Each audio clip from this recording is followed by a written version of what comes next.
Iya, baptis itu apa? Apa makna secara filosofi baptis itu apa? Apa ya? Untuk memperbarui diri kita sebagai seorang pengikut Kristus. Mensucikan. Iya, mensucikan, memperbarui diri. Mensucikan diri. Kalau mensucikan diri, mentahirkan diri, kami minimal 5 kali sehari. Itu berdoa. Bukan.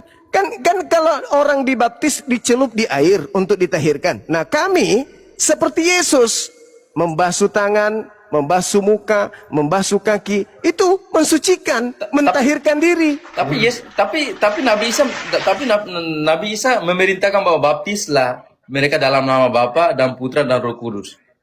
Iya, kenapa di Islam tidak memanggil Allah itu Bapa? Cuma Allah terus ya, Allah. Kami bukan orang Yahudi. memanggil Di bumi ini ada 2 kelompok manusia yang memanggil sembahannya dengan panggilan Bapa. Yang pertama adalah orang Yahudi, yang kedua adalah orang Roma Yunani. Gitu. Nah, kenapa kemudian umat Islam tidak memanggil Tuhan mereka dengan panggilan Bapa? Kenapa?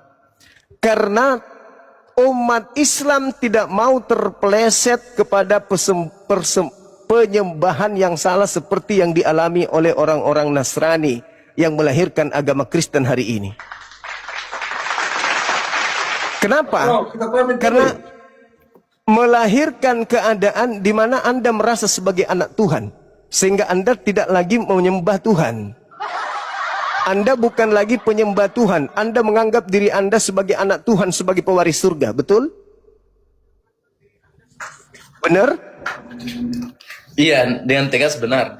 Kami anak-anak Allah. Inilah yang umat Islam tidak mau. Merasa sebagai bukan hamba Tuhan, tetapi anak-anak Tuhan. Sekarang pertanyaan saya kepada saudara. Apakah iblis itu hamba Tuhan?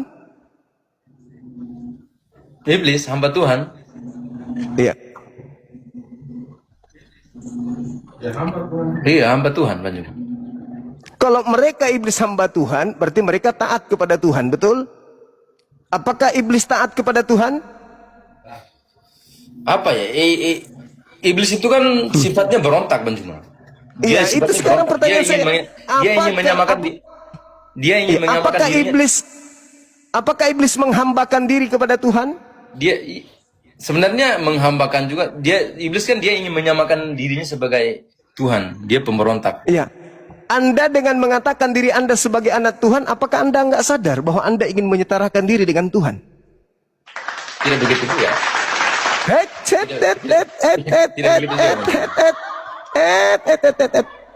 Paulus mendoktrin orang Kristen bahwa orang Kristen itu tidak boleh lagi hidup di bawah kuk penghambaan. Galatia 5 nomor 1. Di dalam kitab Roma 4, orang Kristen bukan lagi hamba Tuhan, tetapi anak Tuhan. Dengan Anda menyatakan diri Anda sebagai anak Tuhan, berarti Anda menyatakan Anda setara dengan Tuhan. Anak ayam dengan ayam setara ayam. Anak kambing dengan kambing setara kambing. Anak manusia dengan manusia setara sama-sama manusia. Tuhan dan anak Tuhan setara sama-sama Tuhan. Itulah kalian. Anda nggak sadar? Nggak sadar? Na'udzubillah tsumma na'udzubillah. Jadi orang Kristen itu memang bukan anak Tuhan.